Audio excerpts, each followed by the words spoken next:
What do you mean? Did Rebecca throw it away? This happened at the birthday party for my son's wife, Rebecca. It was a surprise birthday party planned by me, Richard, and Rebecca's dad, John. John mentioned he'd be arriving later that day. Happy birthday, Rebecca! Thank you. I can't believe Katie and Richard did this for me. Her cheeks blushed with joy as she looked at the lavish spread of food I had prepared. I don't usually drink, but I think I can make an exception today. She happily started eating the food, although she never cooked herself and always acted like a princess, enjoying meals prepared by others. After we had eaten a bit, I reached into my bag and pulled out a small package. It was wrapped in pretty blue paper with a "For You" sticker on it. Rebecca, here is your birthday present. Open it. When I handed it to her, she just looked at it and sneered. Oh, is this from Katie? Looks like a gift card. How useless, it's practically trash. With that, she took the package and threw it into the nearby empty trash can. Rebecca, Mom put a lot of thought into picking this out for you. Even if you don't want it, there's a better way to refuse. Don't yell at me like that. As we were arguing, the doorbell rang and John arrived.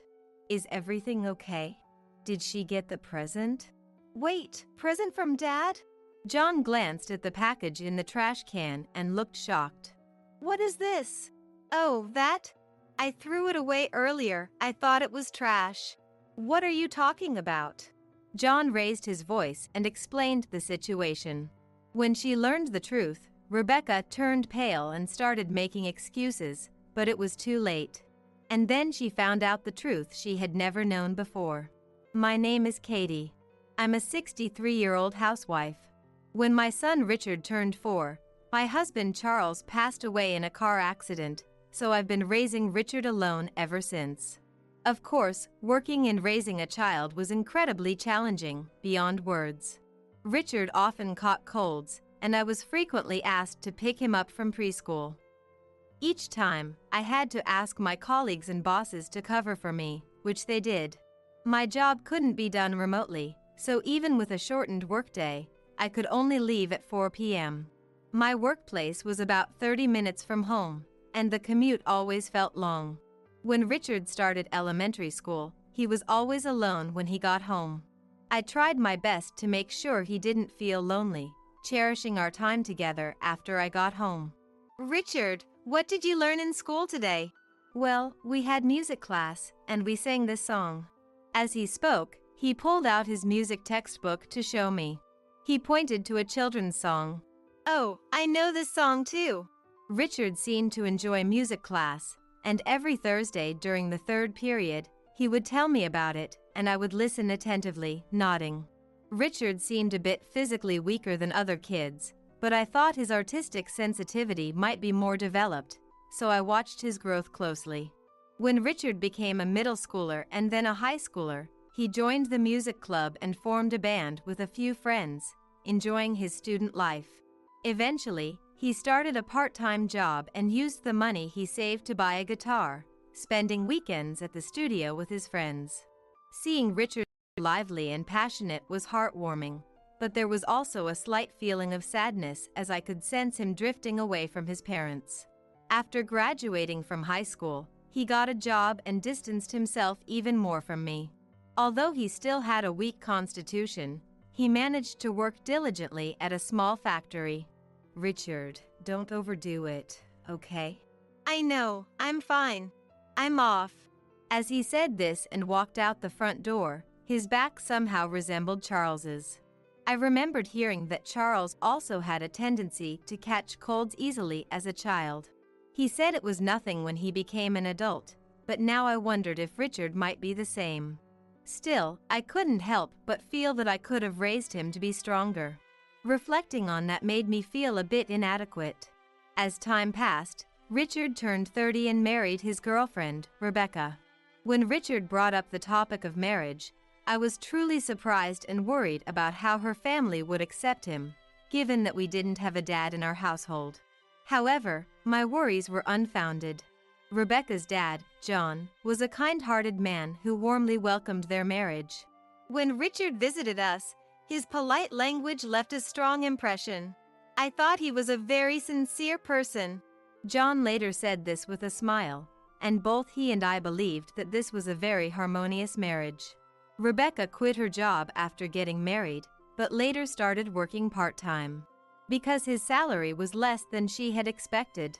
Rebecca liked wearing brand-name clothes, dining at fancy restaurants, and going to spas, so she was often dissatisfied. I thought I could relax as a housewife, but it turned out like this. It's all his fault for earning so little. Whose fault is it, really? She would often sigh and take a mocking attitude toward both Richard and me. I'm sorry, I'll try harder. I'm tired of hearing that. Rebecca, please listen. I've always had a weak constitution. That's a lie. It can't be true. It must have been Katie's fault for not raising you properly. Did she even feed you enough? Stop talking bad about Mom. Listening to this argument was painful. It's true that I might not have fed him enough. I know saying I did my best sounds presumptuous. Rebecca probably didn't mean any harm, but hearing her words made me realize I hadn't raised Richard to be as strong as he could have been. While carrying these uneasy feelings, one day in the approaching fall, I received surprising news from Rebecca. It happened when they visited our house. By then, they had moved out of their parents' home and lived in a nearby apartment. Although it was a bit small, Richard's salary was enough to afford it, and the building was relatively new and clean. Even after moving, they would occasionally come to see me, and I thought that day would be just another routine visit. Katie, I have wonderful news. I'm pregnant. She said this with a beaming smile, and I was both surprised and overjoyed, unsure of what words to offer. Congratulations. I can't believe I'm going to be a grandmother so soon. As I realized I would finally become a grandma, I felt tears welling up in my eyes. Richard, too, couldn't contain his excitement and emotion. I'm just as surprised, but really happy about it. Apparently, they had just come back from the hospital, and Richard had just found out about the pregnancy a little while ago. Rebecca, gently rubbing her belly, looked up at me and said cheerfully, "And, Katie, what is it? Isn't there something you should give me now? You know, like a gift or something." I didn't immediately understand what kind of gift she was referring to. I had heard of giving a gift after a child is born. However, she was only just pregnant and not even showing yet, so could she be asking for a pregnancy gift already? I held back the words. A gift for what? I decided to nod politely instead. Well, yes. It was such sudden news. I haven't prepared anything yet. I'm sorry. I'll get you something next time. That day, I treated them to dinner and then saw them off. About a week later, I got a call from Rebecca. Katie, I'm not feeling well. Could you come over and help with some chores? Oh no, that's terrible. I'll be right over. I remembered how tough it was when I was pregnant, feeling heavy and tired. With the thought of helping her as much as I could, I quickly got ready and headed to her apartment. However, when I arrived, she seemed fine, casually lounging on the sofa, scrolling through her phone. When Rebecca noticed me, she quickly hid her phone and started acting lethargic. Katie, you're here. Thank you so much. Ignoring her, I put down my bags and started with the cleaning and laundry. At first, I was happy to help her, but as Rebecca's belly grew, her demands escalated. It wasn't just cleaning and laundry anymore. She also had me cooking and grocery shopping, eventually giving me lists to buy everyday items. Rebecca, being pregnant isn't an illness. Can't you try doing some things on your own? When I protested, she clearly got upset and pretended to cry. Katie, don't be so mean. I'm carrying your grandchild. Shouldn't you be doing more for your adorable grandchild? She would also say things like, I'm feeling so down, or I'm so nauseous I could throw up, blaming me for various things. I truly wanted to help for the sake of my grandchild, but it felt like I was being treated like a housekeeper. Feeling frustrated, I went to their apartment as usual. I opened the door and walked in, finding no one in the living room. I heard the sound of water from the shower room. Realizing Rebecca was in the shower, I placed the groceries in the kitchen and started vacuuming the floor. Then, Rebecca's phone on the living room table buzzed. The screen, facing up, showed a friendly text from a man. "Can't wait to see you again, Rebecca. When are you free next?" the text read. Seeing this, I felt suspicious. It was clear that this text wasn't from Richard. After confirming Rebecca was still in the shower, I took a photo of the text with my phone. Not daring to unlock her phone, I quietly continued with the cleaning and preparing dinner. About half a month had passed, and I realized that Rebecca's birthday was approaching. So, I decided to plan a surprise birthday party for her without her knowing, and after discussing it with Richard, we also decided to invite John. "Thank you, Mom. Rebecca loves surprises, so she'll definitely be happy." "I hope so. I'll make lots of healthy dishes. I'll contact John myself." "I can't wait." Both Richard and I were eagerly looking forward to that day. Planning for such an occasion is always exciting. One day, after returning home from their apartment, I discovered an envelope in my mailbox. In the empty lot next door, the cicadas were singing. Hearing their sorrowful sound, I took out the contents of the envelope and looked at it carefully. I knew it. I muttered to myself, put the contents back in the envelope, and felt a little down.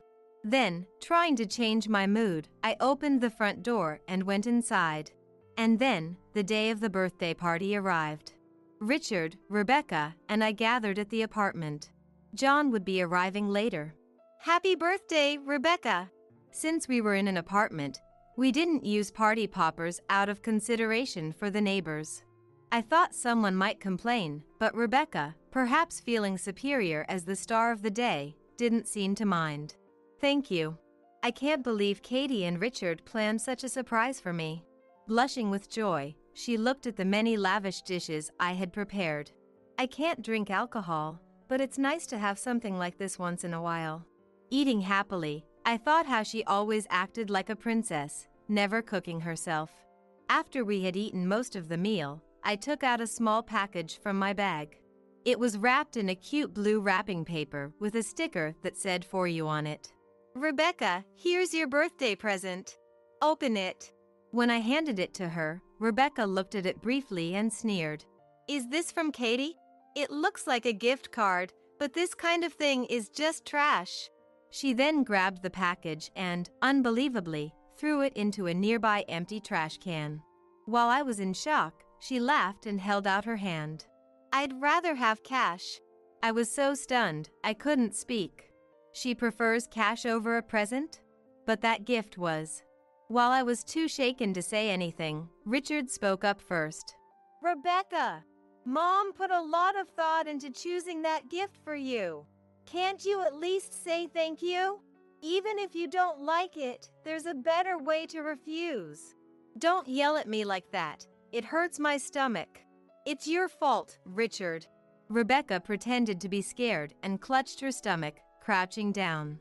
Realizing that she intended to play the victim, I felt a sudden chill and couldn't bear to look at her anymore. Just then, the doorbell rang. Everyone's attention turned to the door, and I hurried to answer it, finding John there. "Good evening, sorry I'm late." He stood there with a smile, scratching his head shyly. "Thank you for inviting me to Rebecca's birthday." I welcomed him with a smile. No, thank you for coming. Rebecca and Richard are both waiting for you." As John walked in, he seemed to sense something strange, looking puzzled. "Hey, Rebecca. Your belly is really showing now.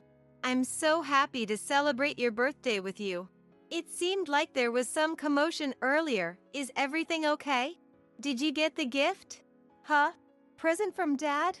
Rebecca couldn't hide her surprise at the unexpected guest, but what was to come would shock her even more. John suddenly noticed the discarded wrapping paper in the trash can. "What's this?" It was the wrapping Rebecca had just thrown away, and John looked at it in disbelief. Rebecca, however, responded childishly. "Oh, that. I threw it away earlier. Thought it was trash." "What do you mean?" You threw it away. John pressed Rebecca firmly. What? What do you mean? Isn't that the gift card Katie got? What are you talking about? John snapped and explained the situation. When we were planning this birthday party, I had a phone call with John about the gift. John remembered that Rebecca had always wanted to go on a trip abroad, and he suggested giving her tickets for her birthday. I agreed, and we decided to buy the tickets together and present them at this party. That was the wrapped item from earlier. Upon realizing this, Rebecca's face turned pale, and she began to fumble for excuses. I wasn't told anything about this, and I didn't know. You didn't know? You can't even say thank you?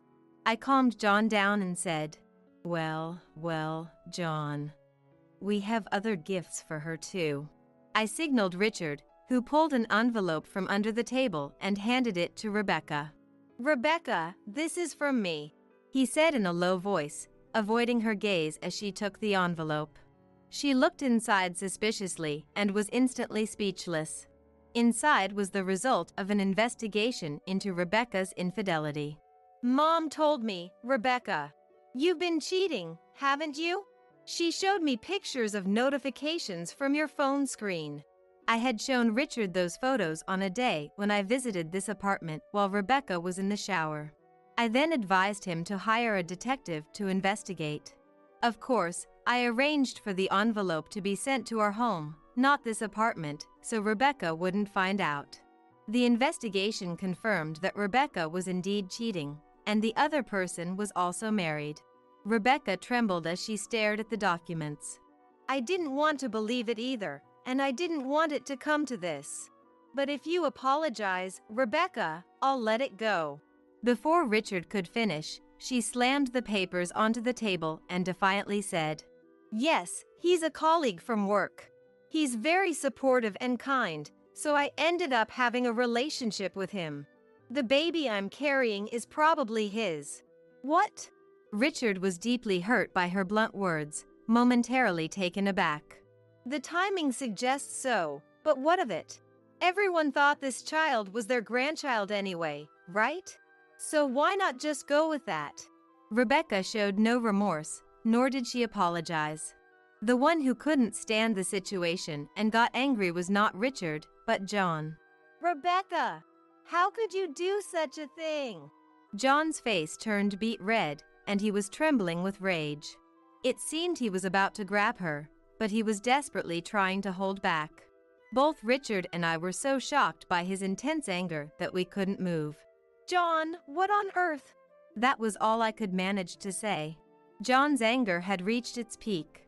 Rebecca, I wish I could have told you differently, but there's no other way now. The truth is, you are actually the child of my ex-wife's affair. What? When she tried to abandon you, I took you in as my own daughter and raised you by myself. So, you and I are not biologically related. I wanted to keep this hidden. Everyone present was stunned by John's painful revelation. Rebecca had ended up doing the same thing as her mother, hurting both her husband, Richard, and John.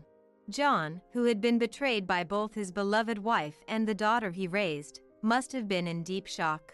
John said bitterly, I can no longer think of you as my daughter. I'm severing all ties with you. Rebecca, with a look of shock on her face, could only stare at John. No, why? Of course, neither Richard nor I could find any words to say to them, and we just stood there.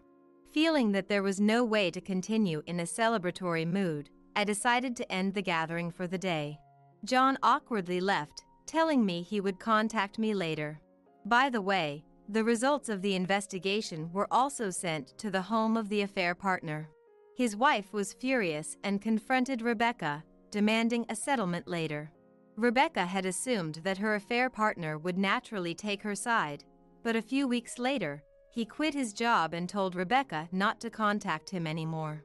He also said he would not acknowledge the child. In a panic, she turned to me to help reconcile with Richard, but I firmly refused. Considering her attitude after finding out about the pregnancy and her defiant demeanor when everything was revealed that night, I didn't think she was genuinely remorseful. Of course, Richard seemed to share John's opinion. Rebecca, it's over. I can't trust you anymore. I'll be moving out of this apartment soon, so you should prepare to leave as well. And I will be claiming compensation in the divorce court. Richard reportedly handed her the divorce papers as he said this. She faced a large financial claim, which would likely exhaust all her savings from her working days. Moreover, she would lose the funds needed for childbirth and child-rearing, and even if she worked, it would be difficult to pay it all off. Richard, please, I want to get back together with you. You're the only one I can rely on. Unable to return to John's place, she clung to Richard, pleading for reconciliation, but Richard coldly brushed her off. Sorry, I don't want to be involved anymore. The following month, Rebecca moved out of the apartment. Richard moved into my place, and Rebecca stayed temporarily at a hotel. Later, Rebecca, heavily pregnant, came to our place, just as Richard and I had finished loading our moving truck. Wait, where are you moving? I want to come with you. The movers seemed to think she was moving too and paused their work, but I told them not to worry about it, and the truck's back door closed mercilessly. Don't tell me. Just don't ever show yourself in front of me again. Richard didn't even make eye contact with her and got into my car. We followed the moving truck to our next residence. In the rearview mirror, I saw Rebecca running desperately after us, but she soon got out of breath and sat down. Being pregnant, she must have realized she couldn't chase after us any further, and she stared at us in disbelief. There's a saying about reaping what you sow, and this must be the consequence she has to face. Her life and the life of her unborn child would be filled with rough waters, but I couldn't muster any sympathy.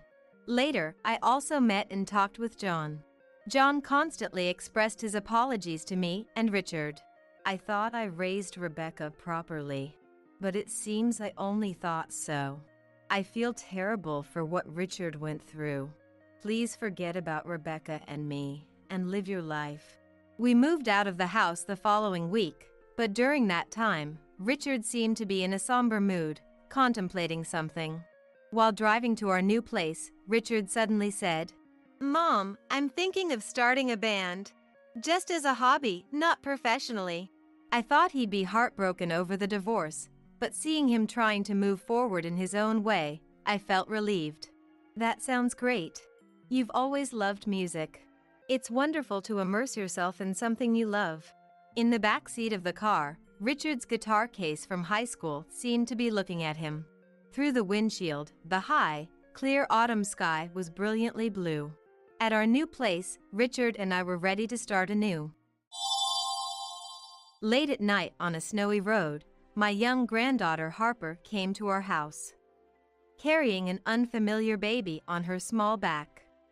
What on earth was going on? Lost for words. Dad said to go borrow hospital money, Harper told me in a faint voice. In response, That's impossible, my husband Thomas exclaimed. Ignoring my surprise at his harsh words, Thomas took astonishing action. My name is Madison. Recently, the stairs have become a real challenge for me, a 63-year-old. Thomas, 65, just retired from work. We talk about wanting to do various things now that it's just the two of us. For starters, to fend off declining strength, I'm thinking of walking every day. Fortunately, we're in a bit of the countryside here, with few cars and people, and the air is fresh. It's the perfect place for a walk. I thought retirement life might be lonely, but it's not really. That's because my daughter Lily's family lives nearby. Lily is 35 and a mom to one child.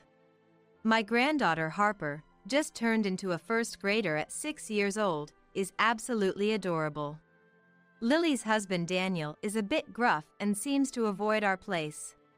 But, well, if the family relationship is good, I try not to mind. Lily and her husband have Lily as the breadwinner working hard, with Daniel being a house husband. I'm proud of my daughter, but I worry it might be too much for her. If it were Lily as the housewife, I'd want to help in any way I can, but with Daniel, it's not so easy. Too much meddling might be seen as annoying. And yet, doing nothing and just leaving them be makes me feel uneasy about the right distance. Then, one day, something unsettling happened. Returning from shopping, I found Harper in front of the house unexpectedly. It's not too far for a child to walk from Lily's home to ours, but it's a fair distance. Moreover, Harper was carrying her school backpack. Wearing a backpack too big for her small first-grade self, Harper had come over after school. And it was on a hot day just before the summer break. "Well, Harper, what's wrong?" "Dad said I couldn't go into the house, so I came here." "What?" Confused about what was going on, but seeing Harper's pale face, I quickly let her inside to cool down. Thomas had gone out when I went shopping, so no one was home. I wonder how long she had been here. Harper drank the cold juice I offered her in one go. "Mom is at work, but why did Dad say you couldn't go inside?" "I don't know, but he said it's because he's busy." "Huh? Too busy to let her into her own house?" That's absurd. And to lock her out in such scorching heat. Anger welled up inside me. "Once you're feeling better, let's go back together with Grandma. I'll talk to Dad. I've been holding back because he's my daughter's husband, but this is simply unacceptable. This is something that can't be kept silent." Harper nodded, and as we headed home, the front door suddenly opened before we could ring the doorbell. "Bye then," said a strange woman, waving as she left. Who was that? Surprised by the sudden event, Harper and I watched the woman walk away. Rushing into the entrance, I found Daniel with a shocked expression. "Daniel, you locked Harper out, and then what? You had a woman over while Lily was away?" Furious at me, Daniel frowned. "What?" And he grumpily responded, "Don't just come here and start accusing me of nonsense. That was just a sales lady. I told her we didn't need a water purifier, but she was persistent, so I was just getting rid of her." "A sales lady?" "Yes," said Daniel, turning his back. "Then why lock Harper out because you were busy?" "Oh, I was in the middle of something I couldn't step away from. Lily asked me to fix a shelf, but it was bad timing, and I was tied up." "Hey, Harper," said Daniel, calling Harper over. Harper trembled. "Kid, I told you to wait, didn't I? Why didn't you wait instead of going over there?" "I did wait, but it was too hot, and you never let me in." "If I said wait, you should wait. Don't make things difficult. Hey!" I couldn't stay silent, seeing Harper scared by the harsh words. "But don't start with me, Madison. I'm the one raising Harper. I'd appreciate it if you didn't interfere with how we raise our child." He glared at me. Indeed, as a grandmother, I remembered not wanting outsiders to meddle in my parenting. Being told not to interfere by someone with parenting experience left me speechless. "Thank you, Grandma," said Harper, waving goodbye, which made me feel melancholy. My concerns about whether everything was truly okay proved correct. Similar incidents happened repeatedly afterward. I couldn't stay silent and contacted Lily, but Daniel takes care of the house, allowing me to focus on my work. We couldn't live without my job, so I'm grateful to Daniel. I trust him with child rearing, so please don't interfere." She scolded me in response. Taking a leap, I mentioned the woman leaving their house. "Why worry? It must have been a salesperson. They target the countryside thinking there are more elderly people around here. They're persistent even though we've said no multiple times." She seemed unconcerned. Yet, a noticeable change occurred in Lily's home. As summer break began, Harper's visits to our house became more frequent. Dad says to stay outside, or he'll skip meals for me. What? It seems that when Lily was away on business trips, Daniel would lock Harper out. It's not feasible to spend every day at a friend's house during summer break. Nor is it realistic to kill time in the park due to the excessive heat. No lunch and no dinner if she disobeys. That's too cruel. I couldn't help but exclaim in anger. I can't stand it anymore. Grandma will talk to Dad and Mom for you. I clenched my fist, ready to lecture them. Please don't. Harper quickly intervened. If you do that, Dad will get in a bad mood again. And Mom is busy with work. It'll just cause more trouble. Could this really be the words of a first grader? To worry so much about their parents' feelings at such an age. It's heartbreaking. I decided to have a serious talk with Lily. But when I tried calling, she was too busy to speak. What to do? As summer ended and autumn passed, the cold season arrived swiftly. I wonder how they're doing. Staring out at the falling snow from inside my house, I muttered to myself. Harper, now 7, had suddenly stopped coming by. Their absence was worrying in its own way. And there was no way to contact Lily at all. Even if they thought it a nuisance, perhaps I should visit their house. With that thought, I gazed aimlessly outside. What? Surprised by what I saw, I hurriedly dashed outside. What's going on? Thomas's puzzled voice went unheard as I forgot to even put on my coat and rushed out. Harper? There stood Harper, in front of the house. Despite the snow brightening the night, it was nearly midnight, about to change dates. No time for a school-aged child to roam. Yet there he stood, shivering in the cold, even with a coat. Could he have walked from their house in this snow? Even in the countryside, it's not like cars never pass by. The thought of slipping on the snowy road was terrifying. What are you doing here at this hour? No, never mind that. Come inside quickly. I reached for Harper's hand, but he shook their head. Harper? I need money. Huh? Please lend me some money. What? At that unexpected request, I was shocked. Then, from his back, the sound of a baby crying. What? Surprise after surprise left me nearly speechless. Hastily checking, I saw a baby, bundled up against the cold, being carried on Harper's back. Wait, a baby? What? Why?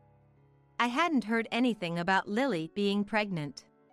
If the baby was being carried, it meant they were at least 4 months old, having grown enough to support their head.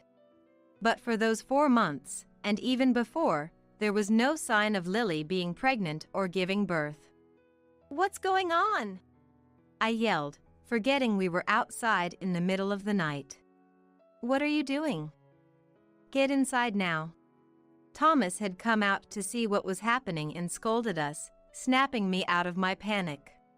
Quickly, I brought him and the baby inside. In the warm room, I gave him something warm to drink and made sure the baby wasn't cold. Initially, I need to get back quickly, or Dad will, he said, but after drinking warm milk and feeling the warmth, finally showed a relieved expression. What happened? Tears quickly filled and spilled from his eyes. Dad said we don't have any money, so he told me to borrow some hospital money from Grandma and Grandpa. What do you mean? Hospital money? The baby seems to have a fever. What? Touching the baby's forehead, it was indeed slightly warm. But being a baby, their body temperature is higher, so it's hard to tell for sure. You know, this child is Dad's. Then, Lily's? No, not Mom's child. What? I was utterly confused by the situation. Confused, Harper spoke with a downcast expression. Mom has been coming home late because of important work lately. She's been on a business trip since yesterday, so I'm on my own. I see. Then today, this lady brought over the baby. She's an important client of Dad's, and he told me to take care of the baby because he's busy.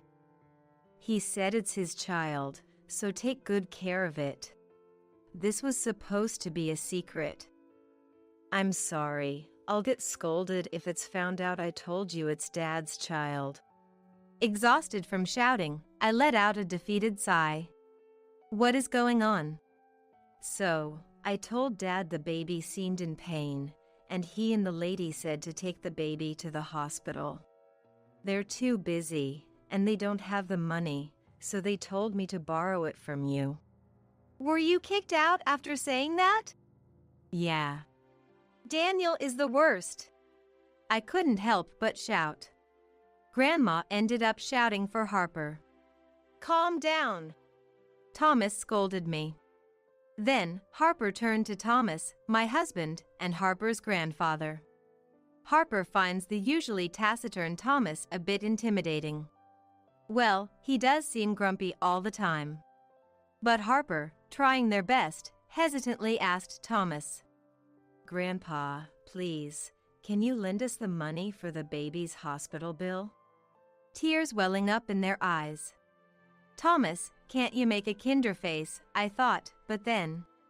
That's impossible. He barked. Why speak in such a manner? Unable to hold back any longer, Harper burst into tears. Yet, the baby looks in pain, please. She bravely continued. At this point, it doesn't matter whose child the baby is. Just as I was about to say something to Thomas, thinking we couldn't abandon Harper and the baby. Call a taxi. Thomas spoke up before I could. What? Don't dawdle, do it now. Yes. I hurriedly called a taxi, and following Thomas's instructions, I took them to the pediatric emergency department. I won't lend money, but you, a child, don't need to go to the hospital. An old hand at child rearing like your grandma will take you, so rest assured. And I'm going to prepare a bath now, Harper. You go warm up in the bath, got it? Thomas declared with an authoritative tone. Both Harper and I could only nod in agreement. Upon arrival at the hospital, the baby was seen immediately. The doctor suggested the fever might be due to the cold. We were advised to keep the baby calm and received some medicine for the baby. Since the baby's identity was unknown, we couldn't use health insurance. The doctor was also surprised. We ended up paying a considerable amount. Normally, the cost for a baby's medical consultation and medication would be very low in this area. Is that more on Daniel saying he doesn't even have that? I'll make him pay later. My anger grew even more. By the time we got home, it was already past midnight, and Harper, who had been waiting up with Thomas, had fallen asleep. When I returned with the baby, Harper woke up in a panic. How's the baby? She asked. Worrying about others even in such a situation, what a kind child. I couldn't help but tear up. So, Thomas, instead of looking so grumpy, show a smile and reassure them. But, surprisingly, Harper hugged the serious-faced Thomas. Looking on in astonishment, I saw Harper smiling. Grandpa, the baby's okay. That's good, right? You were worried. Fool, why would I worry about someone else's baby? But you were worried. You kept asking if I was cold or hungry, or if you should read me a storybook. You cared a lot. There's no such person like me. Harper innocently reported Thomas's behavior. Oh, that was you, I said, laughing, which made Thomas look even grumpier, though his cheeks relaxed. The next day, Thomas acted before I could. He first called Lily. What, Dad? I'm busy at work right now. Come home right now. You idiot! He shouted and hung up the phone. Then he made another call. What is it, Thomas? Did Harper go to your place okay? How's the baby? Daniel answered, sounding groggy. To think he could sleep peacefully after sending 2 young children out into the heavy snow in the middle of the night. Get over here right now, you idiot! He shouted again before hanging up. Right before that, he yelled one more thing. Bring the woman you're with right now too. Or be prepared for what's coming. Such intensity. I could imagine Daniel turning pale on the other end of the phone. A few hours later, Lily returned from her business trip, wondering what had happened. Daniel arrived almost at the same time as Lily, along with another woman. The 3 of them sat in front of Thomas, who stood with his arms crossed. The woman with Daniel seemed familiar. Ah, the sales lady from before. Yes, she was the woman who had left the house when Harper was locked out during the summer. Ah, I think I understand what's going on now. Lily, looking uncomfortable, lifted her face. Dad, what's all this? Shut your mouth! Yes. Lily knew when Thomas was angry, he was really angry. And straightened up at his word. Why am I here? Daniel, still unfamiliar with how intimidating Thomas could be, asked reluctantly. So, Thomas crouched down. And gave a glare that made Daniel say, No, nothing. Daniel, you shouldn't underestimate Thomas's intensity. Well, here's a thick envelope, Thomas said, pulling out an envelope. Inside were 4-sized documents. The results of an investigation into Daniel's background. What? The shock was voiced by everyone but Thomas. Of course, I was surprised too. When did you arrange for something like this? When Harper was locked out in the middle of summer, and you said you saw the sales lady. And you appear in it, huh? Hernandez? What? At that, the woman let out a strange noise. Well, it's obvious, isn't it? You're not a sales lady but Daniel's mistress, right? What? Lily was the one surprised by Thomas's words. Did she really believe this woman was just a sales lady? Too naive. Daniel and the woman named Hernandez looked awkward. Daniel's living the life, huh? Letting Lily work while he enjoys days of affairs at home.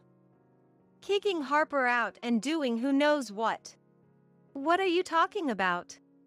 The moment Daniel tried to play dumb, Thomas hit the floor. The floor cracked and Daniel flinched. Oops, my bad. Thought I saw a bug, Thomas said, blowing on his fist. But seriously, Thomas, fix the floor later. Sorry, didn't catch that. So, the woman beside you is your mistress, right? That is, right? Thomas glared at Daniel with a menacing look. Yes, she's my mistress. Daniel turned away, sweating profusely. Huh? You've been making me work while you cheat? Talking about protecting the home and child, and you've protected nothing. Lily stood up in shock and anger. Sit down for now. Yes. But at Thomas's command, Lily sat down promptly. Hernandez, you're married too, right? What? The woman looked up in surprise, at the same time. Huh? Was Daniel's reaction. You said you were single, didn't you? Was that a lie? I was planning to divorce. So, you're not divorced yet? Ridiculous. Don't you dare act all high and mighty when you have a wife and child yourself. What a mess. A woman who knew she was dealing with a married man, and a man cheating despite having a family. Just a typical argument between scumbags. Ah, don't tell me the baby isn't mine but your husband's? That is. I knew it was weird. I made sure it couldn't happen. The lowest of discussions was being had. The woman got angry at Daniel's anger. Shut up!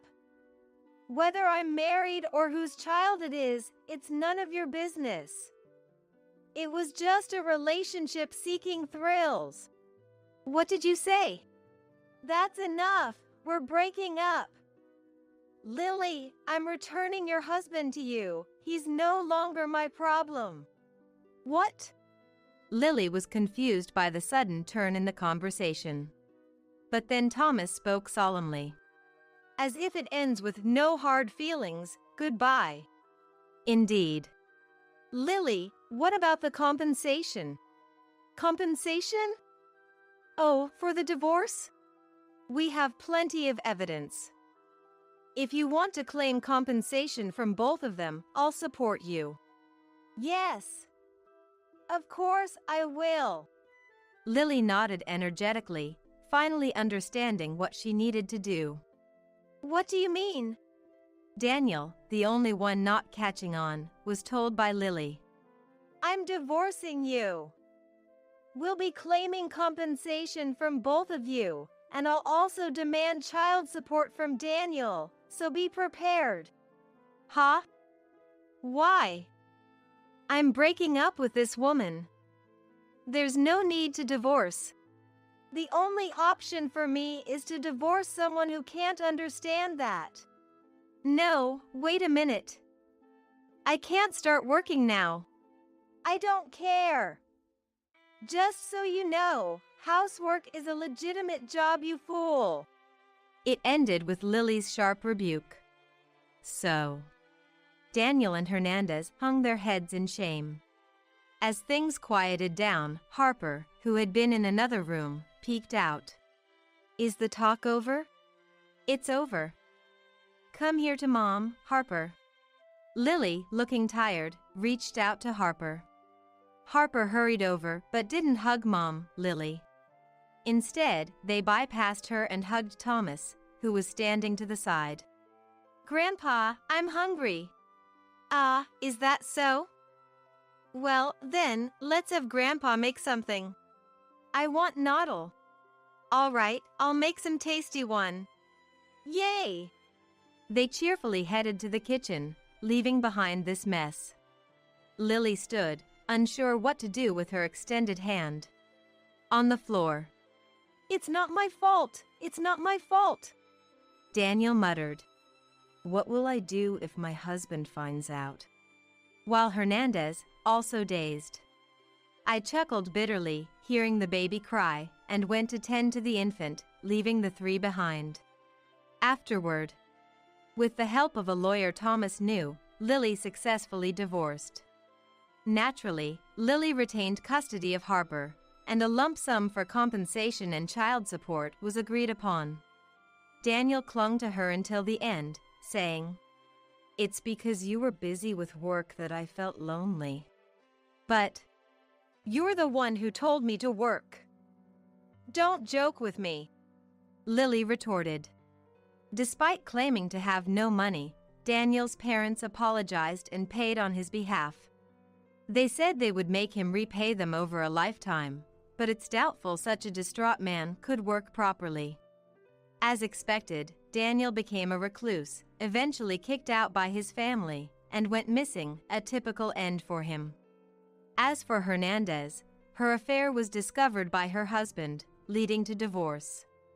The baby was taken in by her husband, which is probably better for the child. To think both partners would cheat while on a business trip, with a baby in tow. Daniel and Hernandez? They were truly despicable. As for Lily, after a stern lecture from Thomas, she reflected deeply. I'll face my child properly, she declared firmly, so the future should be okay. But being a single mother will be tough, so she decided to live with us. Supporting Harper's upbringing will become our responsibility until they're grown. While thinking about the challenges of child rearing, I was actually looking forward to it. Life needs some excitement, I thought, looking at Thomas playing Othello with Harper, his face slack with enjoyment. Thomas is always gruff with Lily and me, but this incident revealed his tender side towards Harper. Even after years of marriage, there are still new sides to discover in one's partner, I thought, watching him with a smile.